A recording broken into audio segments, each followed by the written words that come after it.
Sinabi lang niya, nasa car kami noon, naalala ko, nasa kotse kami. Tapos sabi niya, can we go out without your friend? Hindi naman very formal, but in English, labas naman tayo ng tayo lang. Yun. Yung parang, syempre, ay, ito na to, may nagiting. Tinatanong niya, ay, shawa.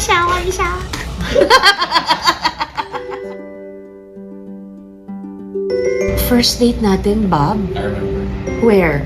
Kasi ang memorable na date sa akin, yung kumain tayo ng shawarma sa garahe. Tayo na rin. Is it M? M was the first time we crossed the street that we held hands in public. Yes. Yes, actually, naalala ko yung moment na yon kasi wala namang humahawak sa kamay ko ng walang fans, nang hindi nagpa-promote, nang wala sa set. So, first time ko na-experience yung ganun na in public talaga. In public, yung may holding hands ako, tapos yung protektado ka, yung ganun yung, okay, ito pala yun. Kinikilig ka.